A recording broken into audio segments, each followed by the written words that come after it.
Okay, everybody, I'm gonna have some fun here. I haven't done this yet, so we're gonna play around and just go on the Google machine and find out why we're constantly told to stay away from annuities.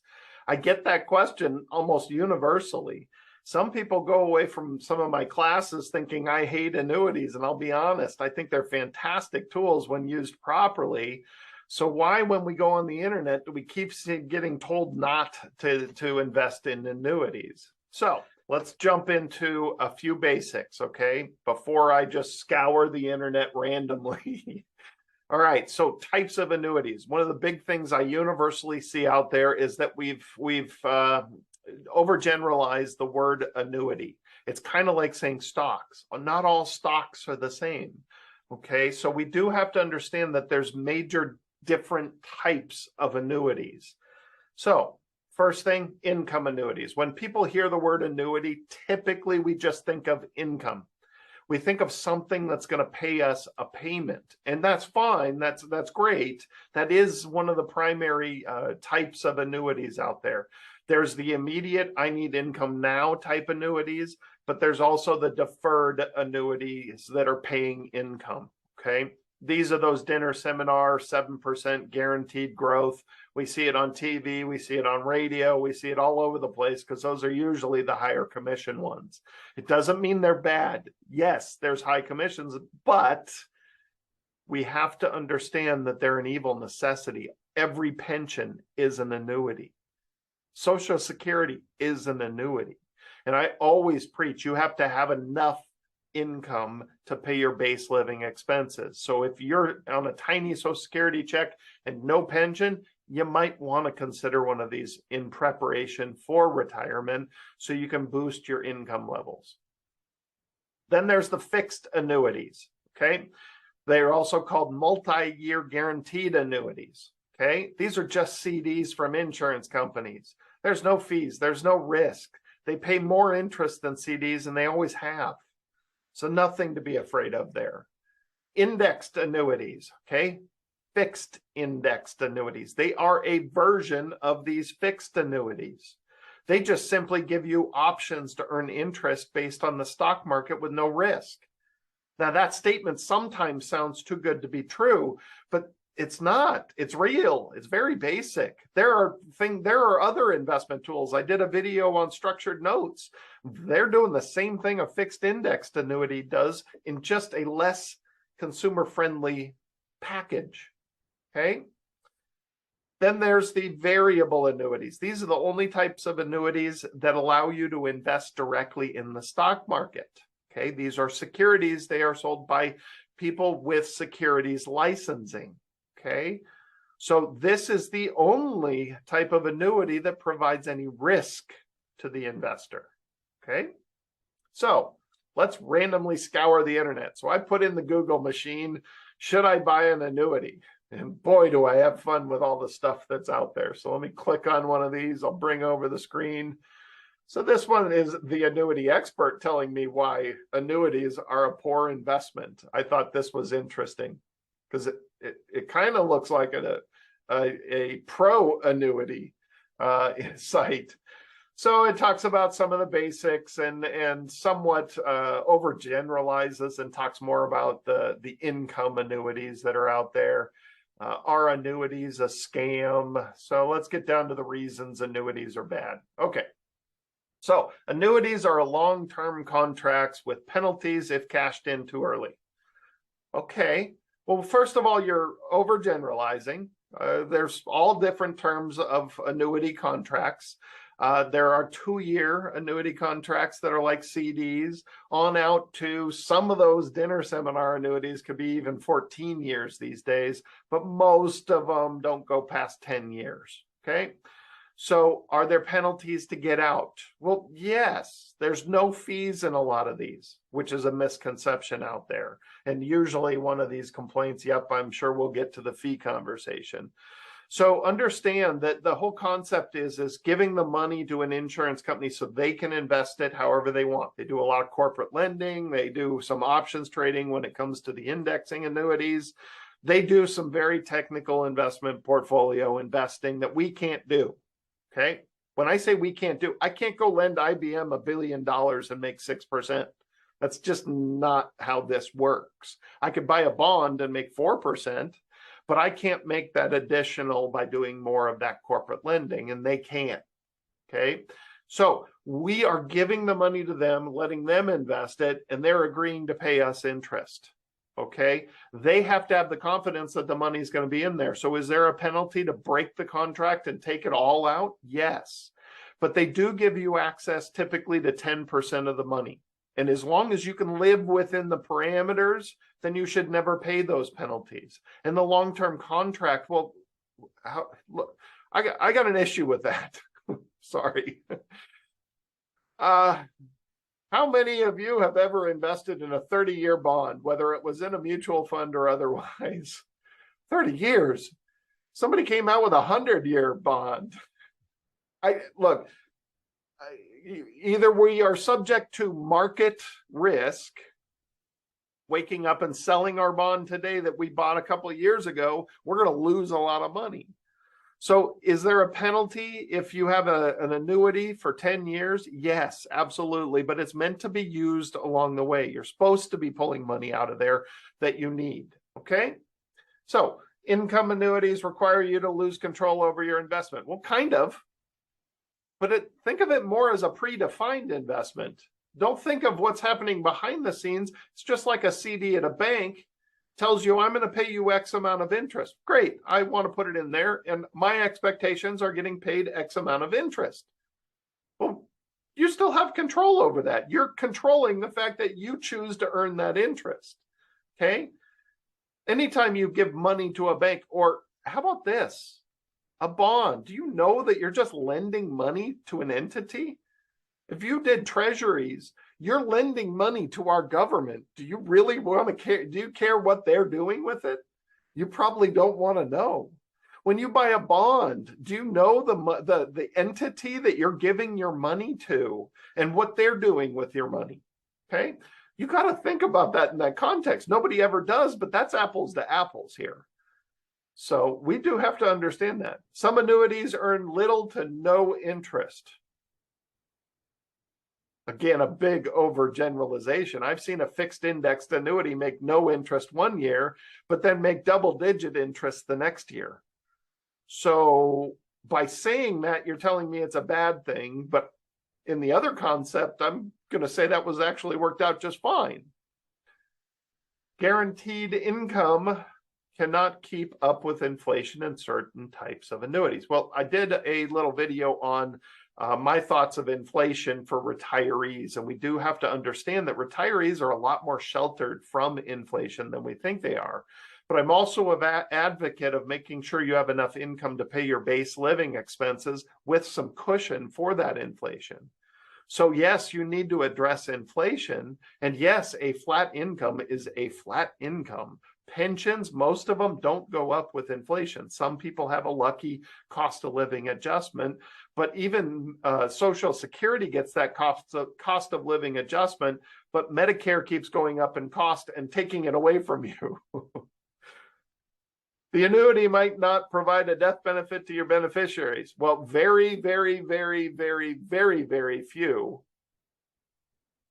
don't give all the money to your beneficiary. The only one that doesn't is the pension. If you give an insurance company the money and ask them to pay you a payment for life, your goal is to live as long as you can, because if you pass away, just like your Social Security, that payment disappears unless you added a spousal benefit to it. So your heirs typically aren't going to get any of that money, but variable annuities, fixed indexed annuities, every single penny in that account goes straight to your heirs without going through probate. It's creditor and lawsuit protected. So by saying something like that, it makes people think that all annuities are not going to give your heirs that money. And that's the problem that we get out of these. We read these little one-liners, and that's an issue. So annuities offer regular but limited liquidity. I'm actually impressed that they do say annuities offer regular but limited liquidity, sometimes none at all. Well, again, if it's paying you a payment, you get your payment. That's it. You've agreed upon that. That's what you're using it for. You should only do that if you need that payment. But for all the other stuff, variable annuities, fixed indexed annuities, these ones that are meant to just hold on to a pool of money and pay you interest, these you're typically going to have access to 10% of the money. It's almost universal across the entire annuity world that you're getting access to 10%. If you know that going up front and your financial plan works out fine with 10% of that part of your portfolio, there's nothing wrong with that. Okay, go into it with your eyes wide open and make concessions for it. Make sure that you're not putting every penny in there and then needing more than 10%. And then, yes, you do have to wait till 59.5 to withdraw from an annuity. If you're under 59.5, you do have to understand that your IRA money is restricted as well as annuities. Okay, annuities are for retirement planning purposes. They're not necessarily for young people.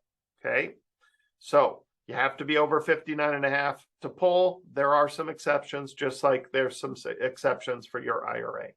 All right, let's move on to another one. I'm going to whiz through some of these now. I spent a little time on that one. See what we got here. Allworth Financial. Nothing against any of these companies. I think they're all just posting articles and stuff like that. So this one hits fees again. So fees for variable annuities can be extremely high. So one thing I like about this is at least they pulled out and said it about the variable annuities specifically. So I don't disagree. Historically, the national average has been 3%, and most of them are hidden. I've had plenty of people bring in their annuity contracts and ask me what it is they have. And unfortunately, a lot of these variable annuities are extremely good at hiding the fees in the mutual fund choices. And then also they have lots of transactional fees. So you might only see 0.5% on the statement each quarter or year, or however often you get it. So we do have to be careful about the fees. I always tell people, if you're getting into a variable annuity, you have to laser focus on the benefit of it. Usually you're paying the insurance company for an income benefit or a death benefit. Once we understand what that benefit is, how does it fit into your situation? Is it a good thing or a bad thing? Returns on annuities don't always match those that received from the market. Well, okay, I have no problem with that statement. That's absolutely true. Okay, if you're in a variable annuity, you're paying fees to an insurance company for one reason or another. So those fees are going to subtract from the market performance. If you use a mutual fund that, say, mirrors the S&P 500, yes, you're going to lag behind the S&P 500 because of fees. You have very limited choices of mutual funds within that variable annuity. So the freedom of investing is the other problem. Okay, so fees and the freedom of investing. But if this is supposed to apply to things like fixed indexed annuities, I just want to say, well, duh. You have something that has no fees and zero risk. When the market crashes, you don't lose a penny in a fixed indexed annuity. You should not reasonably expect to make 100% of the rise of the stock market. Okay, that wouldn't. I mean, everybody would put every penny of their money in there if you got 100% of the rise of the stock market and none of the loss, right? So I like the statement, but it twists the truth a little bit in a lot of cases. Breaking free of an immediate annuity could be impossible. Breaking free of a pension's impossible too, and a pension is an immediate annuity. If you retire from work and you say, hey, pay me my pension for the rest of my life, and they start paying you $2,000 a month, and you wake up 2 years from now, maybe you got terrible news, you're terminal. Well, you can't call the pension company and say, give me all my money back. What? No, that's not how this works. So yeah, an immediate annuity is a pension. It's give them money, they pay you a payment for the rest of your life. That is a lifetime decision. Taking your pension is a lifetime decision. It's just like Social Security. You take your Social Security, that's a lifetime decision. Annuities typically pay seller high commissions. This is a problem in our industry, and we don't know how to fix it. But what's the alternative? Okay, There are annuities that are allowing advisors to take management fees that have no commissions, but they're worse for the investor.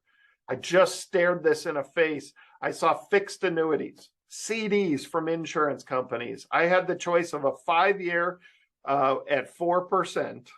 Okay. It would pay me a 2.5% commission. All right. So your money goes in there for 5 years. I make 2.5% up front, and that's it.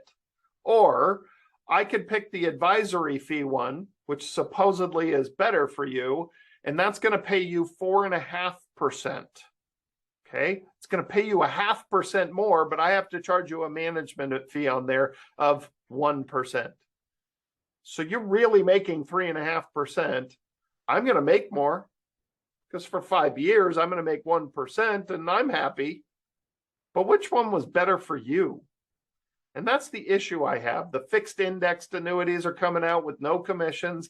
You're allowed to take your management fee, but the interest rates aren't better than the ones that have no fee to you, that do pay me a commission. Trust me, I would rather make 1% a year on everything that we're managing. We manage over $150 million in that case. But the reality is that there's not a better option than the commission-based ones. So there's an easy way to combat this. There are lots of salesmen out there that don't care about you and your situation. They just want you to buy their widget so they can make their commission. I totally understand that. And it is a hard part about this whole annuity world. But there's plenty of advisors that understand annuities and understand how they work and understand how to place them in a portfolio and use them properly. So if you have a financial plan and somebody that actually substantiates the reason why they're using the annuity, there's nothing wrong with them. And there's nothing wrong with that person making the commission. Okay? Because the alternative is that they put it in the portfolio and charge you a management fee on something that really doesn't need a management fee. Okay. Let's see. I think that's the last one for this website. All right. Let's couple more. This is fun. Why not? This one only has 3 reasons.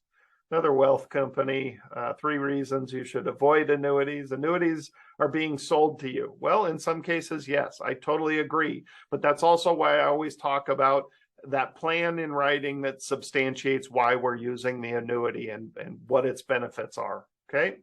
Annuities don't make sense in terms of a tax strategy. Well, in some cases, that's absolutely true. In some cases, that's absolutely not true.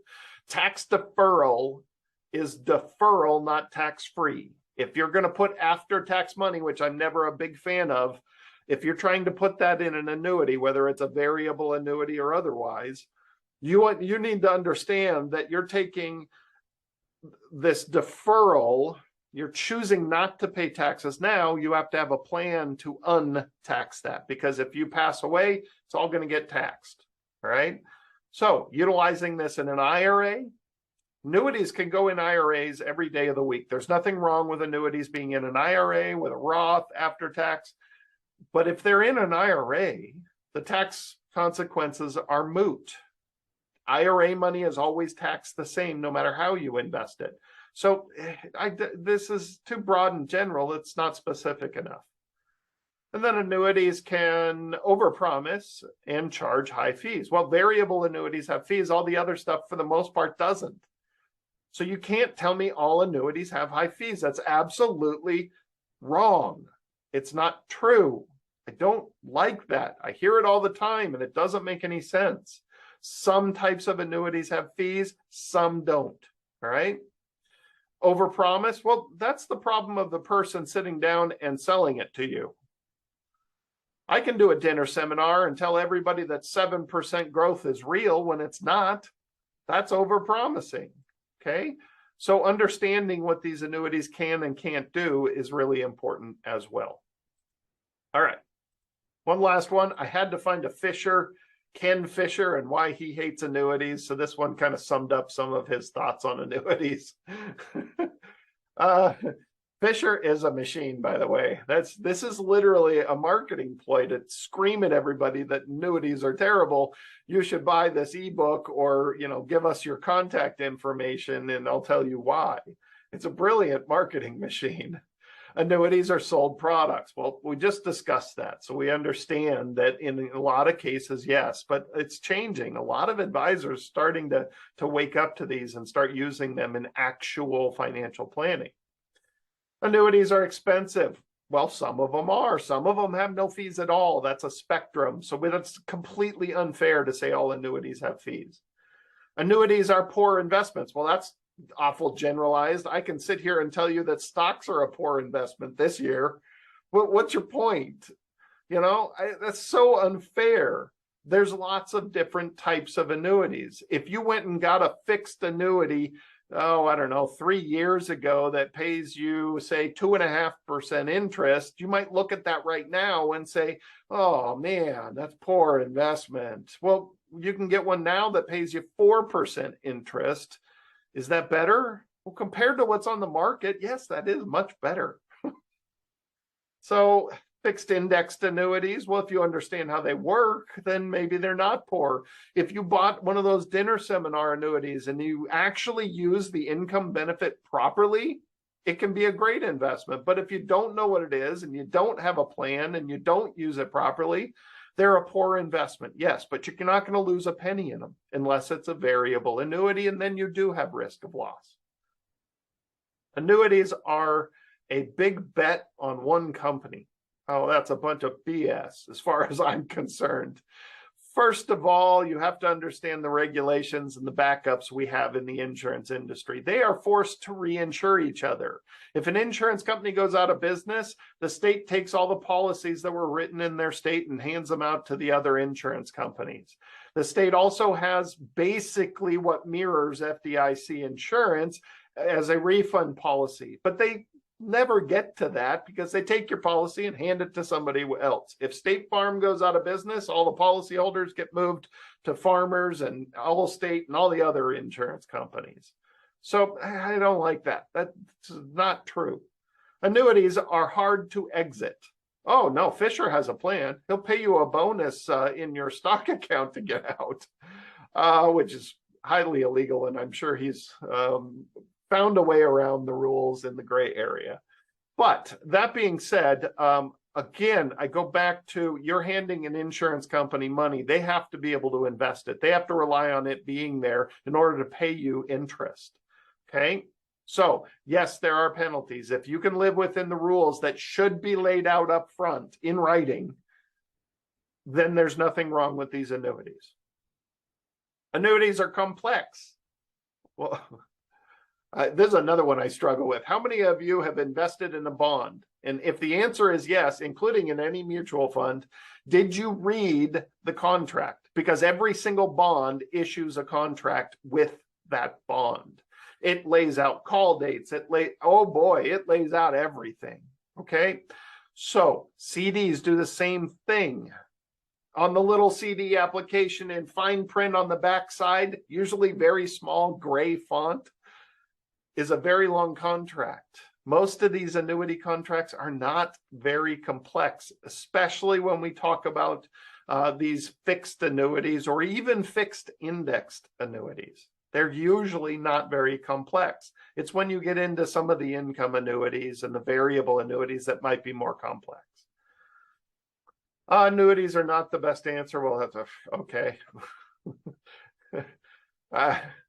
In what situation, I'm not sure. That's a little broad and general. And always know how the financial professional gets paid. Oh, I always am an advocate of that. If you're sitting in front of anybody, ask them how they're getting paid. They should not be ashamed of it. There should not be a scary, I'm afraid to tell you anything. Okay? Yes, annuities pay commissions, and I have no problem telling you how much a commission is on any annuity. There's not an issue with that, okay? Fees should be transparent, period. But the annuities, those commissions, the fixed annuities, the fixed indexed annuities, and most of the income annuities, the commission does not come out of your money. The insurance company pays those flat commissions to these advisors. So that does have to be taken into account. A lot of the stock market commissions do come from your pocket. Okay, so that was fun. Hopefully I didn't ramble on too long. we have to make sure that we understand annuities are still a valuable tool. Okay. They can help build a good financial plan, especially for retirement. Okay, so I always ask people before you invest in an annuity, just make sure we understand which type of annuity it is and how it fits into our plan. Okay, you don't have to know everything. You just have to be paying attention to who it is that you're working with. Make sure you're working with somebody that is thoughtfully putting a plan together, and this annuity is helping you achieve that plan. That's what you need to pay attention to. Okay. Thanks again. Hopefully this was a little fun, a little different than my other videos that I've uploaded. If you liked it, let me know by clicking that like button, share it with friends, and please set up your account with YouTube if you don't have one, and subscribe. That way you'll know when the new videos are coming in and you can watch the videos anytime. We're posting 3 to 4 videos every single month. Hope you enjoyed this. We'll see you next time. If we can help in any way, feel free to contact us.